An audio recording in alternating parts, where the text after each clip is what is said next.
কে লালবাজার, ওখানে তৃণমূলের কিছু মাথা বসে আছে, তৃণমূল ছাড়া ওখানে অ্যাপয়েন্টমেন্ট হয় না। কে লালবাজার, পুলিশের মধ্যেও প্রয়োজনে আমাদের ঢুকতে হবে কজন বেআইনি চাকরি হয়েছে আর কত কি বেআইনি হয়েছে, ঢুকতে হবে আমাদের।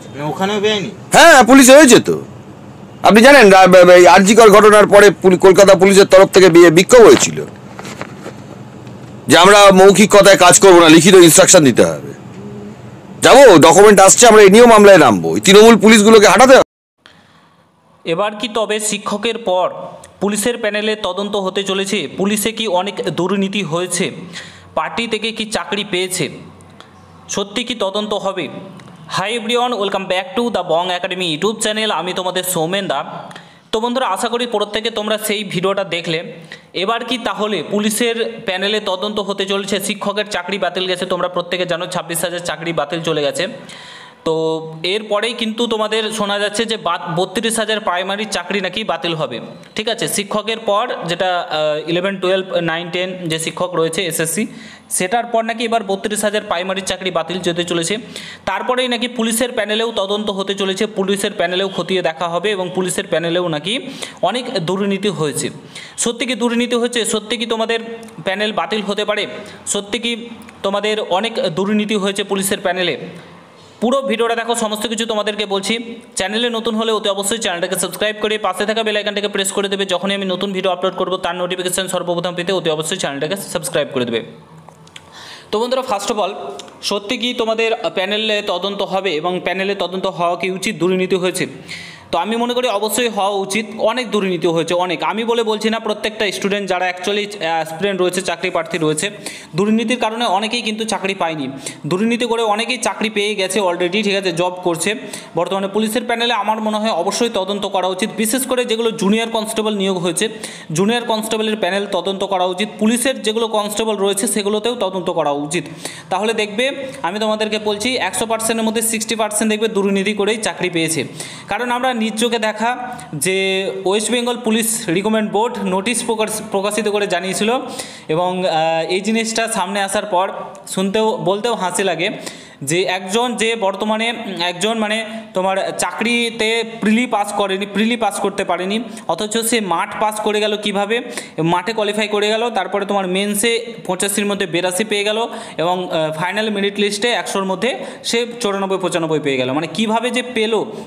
WBPRB বোর্ড বলেছিল টেকনিক্যাল ফল্ট, ঠিক আছে, WBPRB বলেছিল টেকনিক্যাল ফল্টের কারণে নাকি তোমাদের যে এটা হয়েছে। কিভাবে যে টেকনিক্যাল ফল্ট হতে পারে? একজন কিভাবে মাঠও পাস করে যায়, মেন্সও দিয়ে দেয়, মেরিটেও নাম চলে আসে, ঠিক আছে।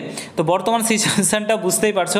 তো অবশ্যই এর জন্য তদন্ত হওয়া উচিত। তারপর কিছুদিন আগে নোটিশ প্রকাশিত করে পিআরবি জানিয়েছে একজন যে 2020 সালে চাকরি পেয়েছে, আই থিঙ্ক 2020 না 19 সালে, তার নামের পরিবর্তে অন্য একজনের নাম চলে এসেছিলো টেকনিক্যাল ফল্টের কারণে, দিয়ে তাকে ছাড়িয়ে অন্যজনকে এখন ঢোকানো হলো যে অ্যাকচুয়ালি চাকরিটা পেয়েছে। তো এরকম ধরনের ঘটনা ঘটছে। তো অবশ্যই তদন্ত হওয়া উচিত আমি বলে মনে করি। তোমাদের মতামত অবশ্যই কমেন্ট বক্সে জানাও। এবং যেগুলো জুনিয়র কনস্টেবল নিয়োগ হয়েছে, আমি চাই, দেখো এগুলো আমি একদমই বলবো না পুরো প্যানেল ক্যান্সেল হয়ে যাক, পুরো প্যানেল বাতিল হয়ে যাক, এটা একদমই বলবো না। আমি চাই যেগুলো অ্যাকচুয়ালি যোগ্য তারা পুলিশে থাক। কারণ এই যে আইন শৃঙ্খলা, এই যে মানে এরকম অবস্থা আজকে আমাদের পশ্চিমবঙ্গের পুলিশ বর্তমানে এখন গোটা ভারতবর্ষের মধ্যে শেষে, আইন শৃঙ্খলার দিক থেকে সমস্ত দিক থেকে একদম শেষে রয়েছে, নিচে নেমে গেছে একবার জঘন্য। কারণ প্রচুর দুর্নীতি করে চাকরি পেয়েছে তারা, অ্যাকচুয়ালি পুলিশের যে মর্যাদা সেটাই তো দিতে জানে না, কারণ তারা দুর্নীতি করে চাকরি পেয়েছে। তো অবশ্যই পুলিশের প্যানেলে তদন্ত হওয়া উচিত এবং ভালো মতো তদন্ত হওয়া উচিত। যেমনটা দেখে বলা যাচ্ছে যে 32,000 চাকরির যে বাতিল মামলা রয়েছে কলকাতা হাইকোর্টে 7 মে আই থিঙ্ক তোমার এর শুনানি রয়েছে।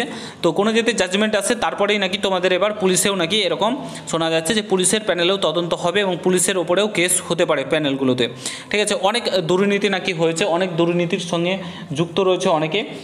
তো তদন্ত হলে ভালোই হয়, আমরা এটাও একদমই বলবো না যে তদন্ত না হয়, তদন্ত হোক প্যানেলে। এবং দুর্নীতি করে যাতে চাকরি না পায় যোগ্য যারা, আমি চাই যোগ্যতার সঙ্গে চাকরি পাক, স্বচ্ছতার সঙ্গে চাকরি পাক। চাকরিটা পাওয়ার পর ওই স্বচ্ছতার সঙ্গে চাকরি পাওয়ার পর যে আনন্দটা সেটা আলাদাই, ঠিক আছে, অনুভূতিটা আলাদাই। এবং যারা অ্যাকচুয়ালি পরিশ্রম করছে, বাবা মায়ের স্বপ্ন পূরণ করার চেষ্টা করেছে, তারা চাকরি পাক। এই দুর্নীতিগ্রস্তভাবে যাতে চাকরিটা আর না হয়। এমনিতেই চাকরি হচ্ছে না বর্তমানে, সরকার সমস্ত কিছু মানে ওবিসি কেসে নাম দিয়ে আটকে রেখেছে, মানে একটা নির্দিষ্ট কোনো জাতিকে বাঁচানোর জন্য, যে তাদের ভোট ব্যাঙ্কটা পাবে যাতে, তার জন্য তাদের জন্য সমস্ত কিছু আটকে রেখেছে। তো এই জঘন্যতম সরকার, বুঝতেই পারছো আজকে কি অবস্থা করে রেখেছে। পুলিশ প্রশাসন আজকে মুর্শিদাবাদের ঘটনাতে একটা ডিস্ট্রিক্টের ঘটনা, সেখানে পুলিশ সামাল দিতে পারলো না, আজকে মানে সেন্ট্রাল বাহিনী নামাতে হলো। তো পুলিশের কতটা অভাব রয়েছে, তার জায়গায় সিভিক ভলেন্টিয়ার ঢোকাচ্ছে, জুনিয়র কনস্টেবল ঢোকাচ্ছে ইলিগালভাবে, যারা অ্যাকচুয়ালি পার্টির ছেলে তাদেরকে ঢুকিয়ে দিচ্ছে। তো বর্তমানে অবশ্যই তদন্ত হওয়া উচিত প্যানেলে, এবং ভালো মতো তদন্ত হওয়া উচিত, যারা যোগ্য তারা থাকবে, যারা অযোগ্য থাকবে না, ব্যাস সিম্পল ব্যাপার এটা। তো তোমাদের মতামত কমেন্ট বক্সে জানাও। যদি ভিডিওটা ভালো লাগে অবশ্যই শেয়ার করে, চ্যানেলে নতুন হলে অবশ্যই সাবস্ক্রাইব করে যাও। দেখা হচ্ছে নতুন ভিডিওর সঙ্গে। ভালো থেকো, সুস্থ থেকো, গুড বাই, জয় হিন্দ, বন্দে মাতরম।